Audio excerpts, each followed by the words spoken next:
Akira was a trash background character until one day he and his classmates got summoned to another world as demon cleanup crews, but he secretly awakens an overpowered assassin class ready to clap the Demon King. The story begins with two assassins crossing paths when they are on the verge of terminating the same target. The assassin dressed like a ninja spots his counterpart, who is our MC, on the rooftop, and fear grips him as if he saw a Halloween costume in the dark. Instead of allowing his fear to overcome him, the brave assassin decides to fight our MC for who is going to earn the right to terminate their target. While putting all his effort into the battle, our MC flexes on him like a pro gamer trolling a newbie in Call of Duty. This is business! After using all of the tricks in his book, every bone in his body was broken by our MC. He finally gives up and closes his eyes to wait for death to come to him. After taking care of the assassin, our MC moves over to his target and raises his sword to terminate him while he sleeps. Before he can, the scene transitions to his backstory. Our MC, Akira, was in class, reading isekai web novels on his phone, minding his business, like the regular background dude he is, when something insane happens. A magic circle suddenly opens in the middle of the class, scaring the students. While others are panicking, Akira remains seated, wondering what the magic circle is. Eventually, the magic circle does its job, and Akira and his classmates find them in an entirely different room, with strange faces staring at them like they are party clowns. While they are murmuring and wondering what just happened, an old priest tells them to shut their trap holes and listen to the king's address. The mic is passed to the king, who welcomes the students as heroes to the kingdom of Redis, which is basically the largest nation on the continent. The king mentions that they are under attack from demons and only heroes from another world have the power to defeat the Demon King and his minions. Akira hears this and silently celebrates because he has found himself in his favorite trope. After the king's address, the priest steps up to explain things further. He tells them that the next big thing is to identify the single hero among the bunch. There is a crystal ball in front of them, and the old man tells them to touch it one after the other. One by one, they start coming forward to touch the crystal ball to know which class they fall under. In addition, the old man lets them know that they can see their stats themselves just by saying status. The students follow the priest's instructions, and Akira realizes that he falls under the assassin class. While the dude beside him is yapping like a parrot, Akira is busy wondering why there is so much disparity in his stats and the ones he has seen so far. Finally, the student council president, Sato, walks up to touch the crystal ball, and he turns out to be the hero, with some pretty decent stats. While everyone is excited, Akira is super worried because his stats are ridiculously high and even higher than those of the hero. Akira also notices that something seems off with the rulers, and since he doesn't know the way of this new world just yet, he starts thinking of a way to escape the situation. When Akira realizes that it is almost his turn to touch the crystal ball, he tries out the skill, Conceal Presence, which is on his screen. Fortunately for him, the skill helps him become invisible to everyone, including the talking crow beside him. After they are done checking their stats, the students are led away. Akira follows the students from behind, and as he walks through the walkway, he notices that there is a camera installed on the ceiling. This further proves his point that something is not right, and they are not being told the full truth. Unknown to him, a rather special knight, Saren, can see him even in his concealed state. After searching through the castle, Akira finds an abandoned room and decides to become Batman by turning the room into his hideout. Since he is an assassin, he decides to dress like one before stepping outside to get information. Akira is blown away by absurd things he can do, like jump high and climb walls like a cat. Akira then returns to his invisible mode before entering the king's chambers to listen in on his conversation. The king is busy writing, totally unaware of the danger lurking behind him. Akira has the perfect chance to unalive the king, but he holds back from allowing his intrusive thoughts to win. The next day, Akira is frustrated with the idea that his classmates believe that the king and the top people are their allies. After they are done eating breakfast, the students report to the training ground where they meet Saren, who introduces himself as the Knight Commander. Also with him is a four-eyed dude, who happens to be his vice, Jills. Akira doesn't want to get involved in whatever boring trash they have going on, and he walks away. Saren notices this, and he follows him, leaving Jills in charge. Akira is standing by the fountain when Saren approaches him with a clear indication that he can see him. Akira is shocked, wondering if he had disabled his concealment status. However, Saren assures him that his skill is still active, but he is just a chill dude with special eyes, which is why he can see Akira. Akira reaches for his sword, but Saren quickly tells him that he has no intentions of exposing him. This leaves Akira puzzled since Saren should be on the king's side. Akira finally agrees to sit down with the dude, and he tells him about his plan to see the archives because he wants to know more about this new world he has found himself in. Saren asks him about the level of his concealment skill, and Akira reveals that it is maxed out, ultimately shocking Saren. Realizing that Akira has potential, he offers to train him but in return, Akira will give him knowledge about his homeworld. With this, the two ultimately become partners. Momentarily, he starts learning about the new world, and while learning, Saren is also taking Akira through rigorous and physical training. Later on, Saren calls his vice to fill him in on everything that he has learned from Akira. It turns out that Akira and the first ever hero in the land are both from Japan. Their meeting comes to an end when Akira knocks on the door to come see Saren. Akira shows up with a cookbook, telling Saren that he found it in the archives while he was searching for more knowledge on the new world. Apparently, the book contains plans for a coup, and Saren confesses that he was the one who wrote it and hid it in the cookbook. Saren already figured out that Akira would find it one day. Saren then tells Akira that he has plans to remove the king because he is no longer right in the head and would sacrifice anything to see that he achieves his goals. Akira is surprised by this, but at the same time, he can see from the book that Saren is looking for a peaceful way to remove the king. Akira then mentions that it would actually be easier if he helped terminate the king, since he has no ties to the world. Akira then reveals that he once snuck into the king's chambers and he had the chance to end him, but he couldn't. Saren assures him that he did the right thing, since the burden of taking a life is one that is heavy. Saren mentions that he might be an assassin by class, but this doesn't make it easy for him to terminate people. Saren urges Akira not to stain his sword with blood, since he has plans to return to his own world. Akira then asks Saren why he is looking out for him, and Saren mentions that he is the only student who actually used his brain and figured out that something was wrong when they summoned.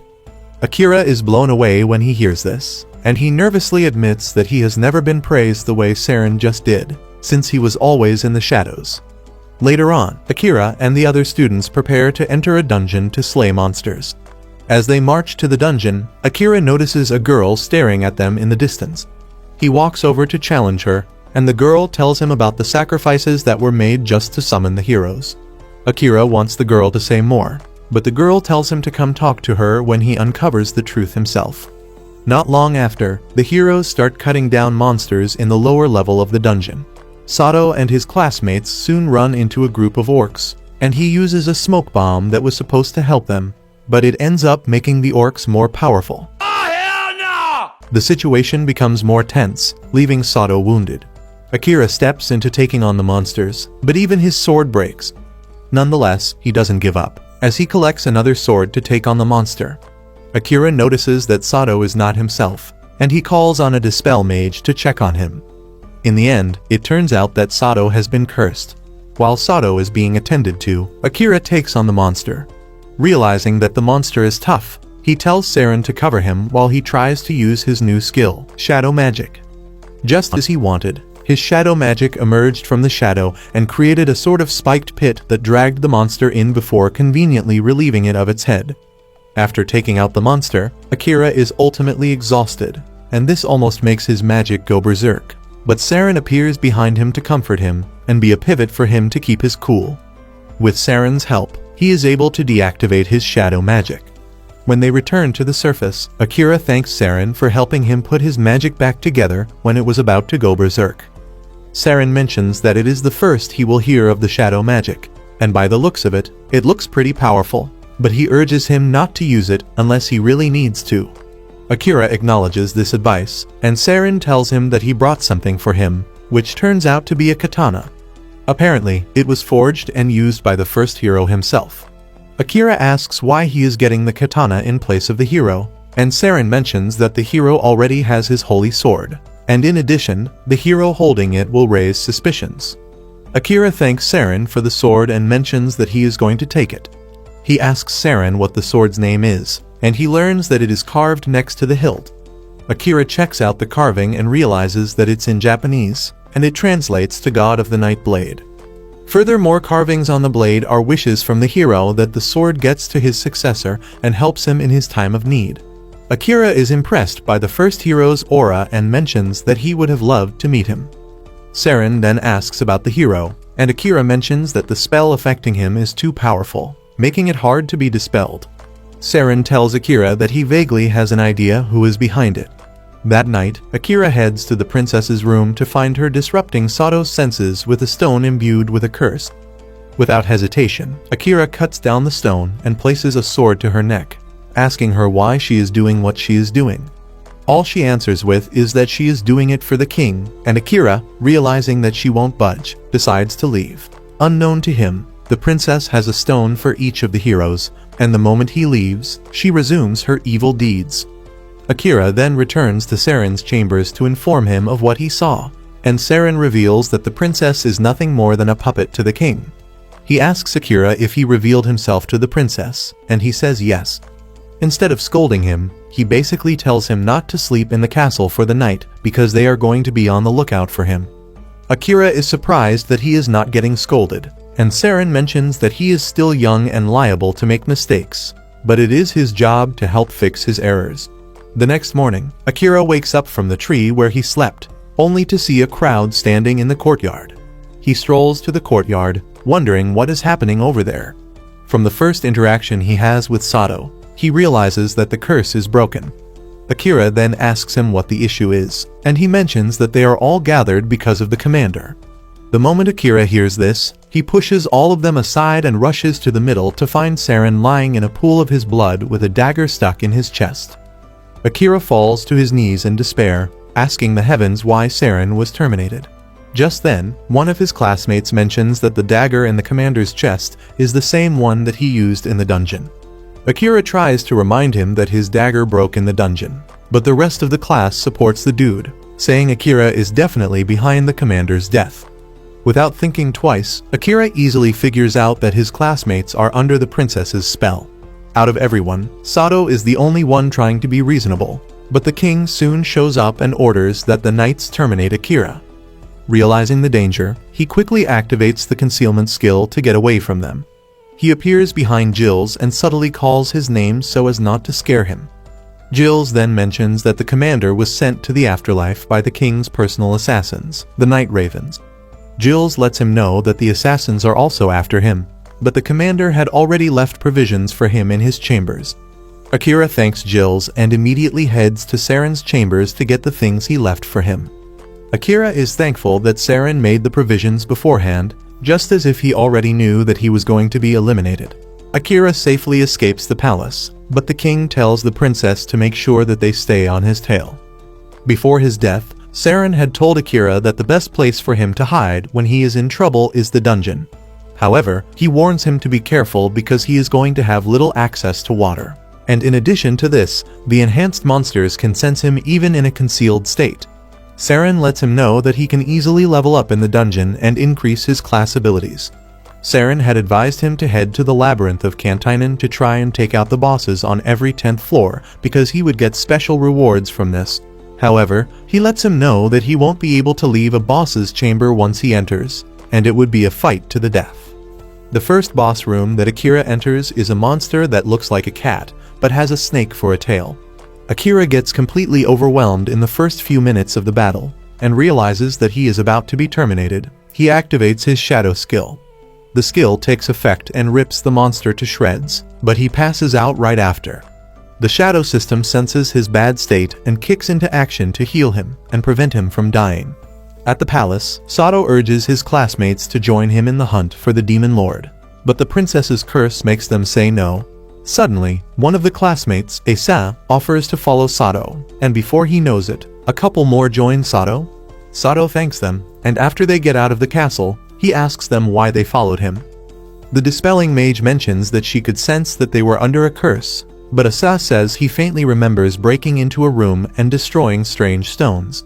Unknown to them, Asa was under Jill's manipulation spell, which is stronger than the curse, and this was how he was able to free himself and a few others from the princess's curse. Sato and his classmates then begin their journey to hunt down the Demon Lord, while Asa is aiming to connect with Akira again. Apparently, Asa was the only person whom Akira connected with back in their home world. In the dungeon, Akira finally wakes up from his slumber, and to his surprise, he has fully recovered. In addition to this, his stats have gone up a lot better than before. Since he had not the faintest idea of what had happened, all he could do was continue to explore the dungeon. As he proceeds further in the dungeon, he marks his path with the level number to know where he is. When he gets to the 75th level, a slime suddenly pops down above him, but he manages to get out of the way before it hits him.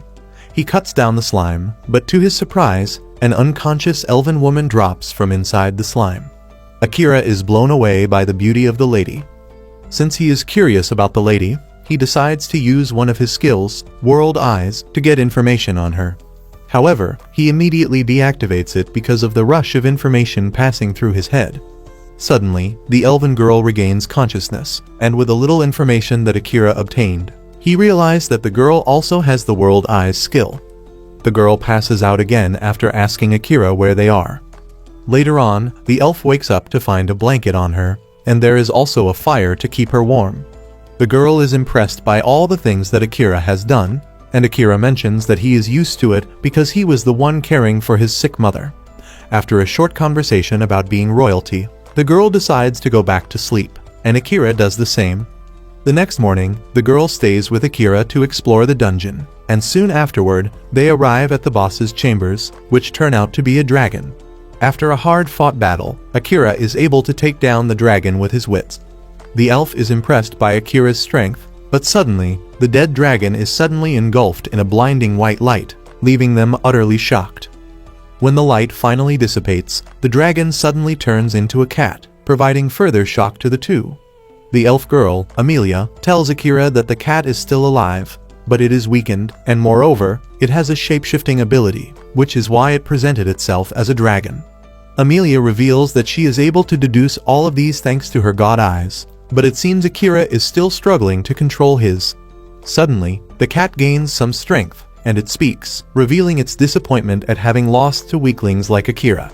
The cat even throws shades at Akira, and Akira whips out his blade, ready to teach it some manners. However, the cat mentions that it has information from the Demon Lord. The cat tells Akira that the Demon Lord is waiting to see him in the Demon Castle, and this surprises Akira, who asks why the Demon Lord wants to see him. The cat simply replies that it has no idea why the king wants to see him. After the cat is done delivering its message, it tells Akira that he is now free to terminate it, but Akira rejects this. The cat is shocked and asks why Akira won't do it. Akira then reveals that he likes cats, and it would be a waste to terminate such a beautiful cat. In addition to this, the cat can also, unlike the other monsters. However, the problem of getting out of the room remains, since one of them has to die first. Just then, Amelia reveals that there is a loophole, and this is the Master-Servant Pact. It turns out that the ritual requires exceptional magic control, and Amelia believes that Akira should be able to pull it off, even though it is quite dangerous. The cat tells Akira that the risk of failing the ritual is certain death, but Akira is ready to go through with it. Amelia then tells Akira the procedures for the ritual, and the first is to name the cat. Akira then names the cat Knight because of its color. After this, Akira takes its paw and starts pouring magic into it. Akira soon finds himself inside Knight's soul and memory. It appears to be a war zone, and Knight forces Akira to fight or die. Akira refuses to fight, and he continues running around the battlefield, trying to get Knight to drop its guard. However, Knight uses everything in its arsenal to hit Akira, trying to get him away. Akira leaps toward Knight, and Knight raises its paw in weight. It expects Akira to dodge its sharp claws, but Akira just falls into the claws, ultimately impaling himself. Knight is shocked to see this, but Akira's sacrifice manages to get through to Knight, and the two form a successful bond. Akira returns to the normal world, looking all stressed out. A sigil appears on the back of his hand, and when he places his palm on the Knight, the golden sigil appears on its forehead, too. Amelia is happy to see this because it means the pact was successful. Knight finally acknowledges Akira as its master, and since Emilia is his companion, it accords her the same respect, too. Just then, an exit magic circle appears right in the middle of the room, and this is a signal that the dungeon already figured out that Knight is no longer the boss of the room. Even though Akira is eager to move to the next floor, he can't yet, since Knight needs to gather its strength. Emilia then suggests that they use the moment to catch up on each other's stories. Meanwhile, Sato and the other heroes have made it to the town founded by the first hero, and its entire culture is just like regular old Japan. The heroes are blown away by this, and it attracts them to stay, since it feels like home there. Momentarily, the heroes sit down to talk, and Sato mentions the most important thing on their bucket list, which is returning home. However, he thinks the fastest way to do this is to defeat the Demon King. Asa asks him why he thinks this is the solution, and Sato says the king, who summoned them, must also have a way to send them back. He wants them to defeat the Demon King so that they gain favor in the presence of the king and get him to send them back home. Sato mentions his plan to head straight for the Demon Continent once he has money and intel, but Asa protests against this, saying their best bet is to regroup with Akira because he is the strongest of them all. Asa is confident that Akira will come to the town at some point, and this will be their best chance. Sato is good with Asa's plan, but he is skeptical about Akira's cooperation because he has never been one who likes teamwork. To combat this, Sato suggests that they raise their level and stats pretty high, so that Akira won't be able to turn them down by the time he arrives at the town. The plan sounds nice to the rest of the heroes, and they assure Sato that they are all on board. Back in the dungeon, Emilia tells Knight and Akira a story of how she was betrayed and almost terminated by her younger sister. Apparently, she was saved by the giant slime, which swallowed her until Akira unalived the slime. Akira sympathizes with her and suggests that she return home, but Emilia says she has no interest in going home just yet. Akira then assures her that things are eventually going to work out well between her and her sister. Akira reveals that he has a little sister, Yui. Even though they have their differences, it doesn't take away the fact that they love each other.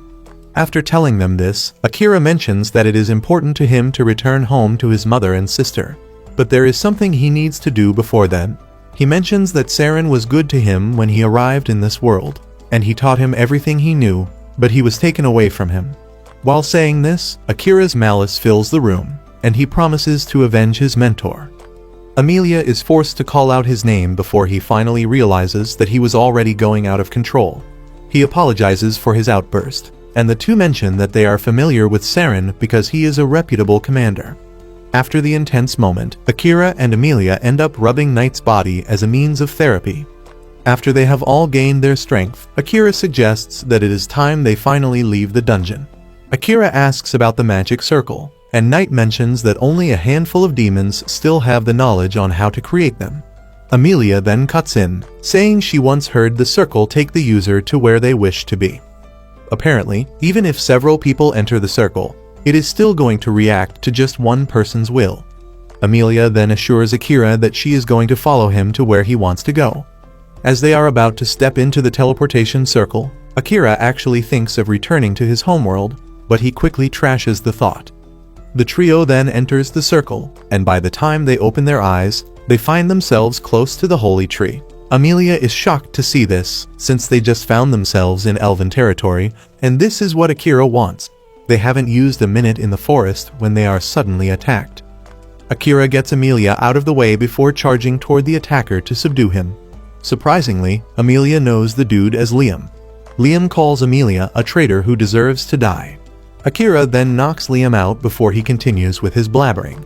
Emilia is still thanking him when he says there is no need for this because they are already surrounded by elven warriors. The warriors are led by Emilia's sister, Kilika, and she wears a fierce determination to terminate her sister. Akira is taken aback by the hatred that Kilika has toward her sister, and he finally understands just how difficult the situation is. A flashback scene shows how proficient a fighter Kilika is, and Emilia is always proud to watch her fight. Things are going well until Liam shows up one day, telling Emilia that he wants to annul their engagement. Kilika supported Liam, calling Emilia a child of blight. Before Emilia knows it, Liam and the other guards have turned against her. Remembering this hits Emilia's heart really hard, and she tells Kilika that she would gladly leave to avoid any problem. Kilika disagrees, forcing Akira to step up for her. Akira asks Kilika why she keeps calling Emilia a criminal, and Kilika takes off her sleeve, revealing the blemish there, and she claims that her sister was the one who poisoned her. Kilika walks up to Akira, and before Emilia can warn him to close his eyes, Kilika looks into them, activating her skill called Mesmerize. This practically makes Akira follow whatever Kilika wants, but Emilia is pissed for the first time. She screams at Kilika, telling her to free Akira from her spell. Before things can escalate, Akira speaks up, saying he is not under any spell. This shocks Kilika, since one above her in power cannot fall under her spell. Akira tells Kilika that she would have to clear up her sister's name, but this triggers her, and she orders the soldiers to eliminate Akira. Akira is gearing up for a fight when Emilia's father shows up, preventing a bloodshed. He walks up to Kilika, demanding an explanation from her, but when he sees that she has used her skill on the soldiers, the king promises to punish her for it later. The king then tells Akira to leave since his business is done. Emilia tells the man that Akira is the one who saved her, but the king insists that he has to go because outsiders are not allowed to set foot in their sacred land. Akira then cuts in to defend Emilia. The king is surprised at his audacity, and he reminds the man that he is not his subject, which ultimately means he has no reason to follow his orders. In fact, Akira is ready to fight him if it means breaking Emilia free. The king realizes that Akira is not all bark when he sees Liam trying to pull himself back up after he was knocked out by Akira. Since Akira is stubborn, the king decides to challenge him to a duel, and he makes Kilika his representative. The king announces that the duel will take place before the giant holy tree. On their way to the holy tree, Akira asks Emilia about the child of blight that Kilika called her. Emilia then explains the old rumor that whenever a twin is born, one of them will be different, and this said child will bring calamity to the world. Akira is surprised to hear that Emilia is actually Kilika's twin, and Night reveals that the superstition about the twins has long been cleared out. Emilia argues that there is the possibility that it is true in her case because she is the only one with different eye and ear colors. Akira then casually says Emilia's hair color and eye color are actually beautiful. Before the duel begins, Emilia warns Akira, telling him that Kilika is very proficient when it comes to swordsmanship. Akira is surprised that Emilia thinks highly of her sister, and she confesses that she was once her joy and pride. Akira then decides to go easy on Kilika and not unsheath his sword. The fight begins, and Akira dances around Emilia, swiftly dodging her sword strikes, while showing her that he can easily knock her out if he wants to. Frustrated, Kilika activates her buff skill that unleashes a propelled wave at Akira. However, this is still not enough to put Akira down. Akira notices the sadness in her eyes and tries talking to her about it. He knocks her down, telling her that Emilia praised her, but Kilika retorts, saying Emilia took everything away from her. Kilika angrily lets loose of her buff skill, forcing Akira to move faster than before. Realizing that the spectators might be in danger, Akira tells Night to protect Emilia. Kilika screams out, saying Emilia, her divine sister, took everything away from her, because people started looking at her the moment they realized that Emilia was special. Realizing that things are going really badly, Liam gives Emilia the purifying twig, telling her to save Kilika with it. Emilia uses the twig's power to purify everyone under Kilika's spell and make them come to their senses.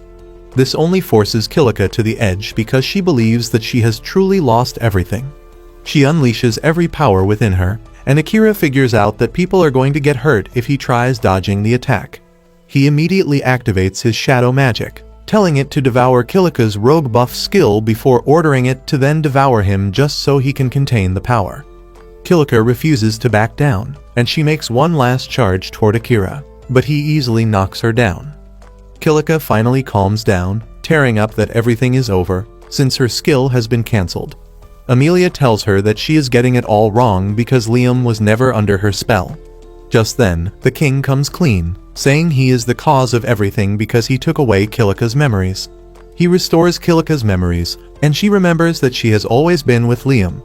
While entering the dungeon one day, she met a strange man who gave her a suspicious item, claiming it would help her level up. However, this only summoned more monsters, and in an attempt to prevent them from escaping the forest, she faces them alone. In the process, Liam comes rushing over with soldiers, but he gets stabbed by the monsters, ultimately killing him. Realizing that the guilt was killing her, her father had no choice but to make her forget everything. However, Amelia was able to save the day with 2 unique spells, Gravity and Resurrection. Using this, she was able to bring Liam back to life. After this, everyone pulled away from Kilika to avoid spilling the truth to her one day, which is why she felt she was alone. The king then reveals that he intentionally made her engage in the duel, so she could see her strength before revealing the truth to her. Apparently, Liam is immune to her skill because while he was being resurrected, a leaf from the holy tree entered his system. It finally dawns on Kilika that she has been taking everyone's kindness for neglect. She tears up, saying she is a fool, but Amelia comforts her, saying she never stopped believing in her. With this, Amelia and Kilika hug each other tightly, throwing away their beef. Because Akira won the duel, he reminds the king that Amelia is free to choose whatever she wants, and the king keeps his word. The king asks Akira where his next stop is, and he says the Beastfolk continent, where he can secure weapons. Later that day, Amelia makes Akira call her name several times before telling him that she is going to follow him across the world. Meanwhile, Sato and the other heroes are also heading to the Beastfolk continent. If you liked this video and want to see what happens next, comment Sato is the GOAT to confuse the losers who didn't stay till the end.